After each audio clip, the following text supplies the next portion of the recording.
మద్దతు ఇచ్చింది. అంటే మనల్ని మోసం చేస్తుంది. మోసం చేసే ప్రభుత్వాలకు ఎదురు తిరగాల్సిన అవసరం ఉంది. ఎదురు తిరిగితే ఇబ్బందులు ఎదుర్కొంటే సహజంగా ఎదురు తిరిగితే ఇబ్బందులు వస్తాయి.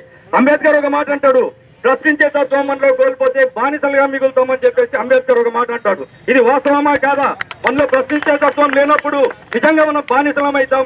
ఇంత పెద్ద ఉద్యమాలు జరగాల్సిన పని లేదు. ఈ రోజు భారతదేశ చరిత్ర ఒకసారి తీసుకుంటే ముస్లింస్ చేసిన ముస్లిం సోదరులు రోడ్లెక్కి కొన్ని ప్రాణాలు కూడా వదులుకున్న సందర్భాలు మనం చూస్తున్నాం. ఎందుకు ప్రాణాలు వదులుకుంటున్నారు? ఒక బిల్లు వల్ల జాతి మొత్తం నాశనం అవుతున్నప్పుడు మా ప్రాణాల కన్నా బిల్లు ఆపడం ముఖ్యమని చెప్పేసి ముస్లిం సోదరులు ముందుకు వస్తే, అలాంటి ముస్లిం సోదరులను ఈ రోజు ప్రభుత్వాలు ఏమంటున్నాయంటే అల్లరి మూకల కింద, ఉగ్రవాదుల కింద ఈ రోజు ప్రభుత్వాలు మాట్లాడుతున్నాయి. ఈ రోజు ఒక స్టేట్మెంట్ చూసాను నేను పేపర్ లో. ఈ రోజు రైల్వే శాఖ మంత్రి, కేంద్ర రైల్వే శాఖ మంత్రి ఒక మాట అంటున్నారు, ఎవరైనా రోడ్ల మీదకి వచ్చి అల్లర్లు చేస్తే కాల్చి చంపండి అంటున్నారు. అంటే ఈ దేశంలో కేంద్ర ప్రభుత్వం ఎంత ప్రజల మీద ఎంత నిర్బంధాన్ని ప్రవేశపెడుతుందో ఒకసారి మీరు ఆలోచించుకొని రాబోయే కాలంలో అందరూ కలిసికట్టుగా ముందుకు పోయి ఇట్లాంటి బిల్లులను వ్యతిరేకించాల్సిన బాధ్యత ఉంది.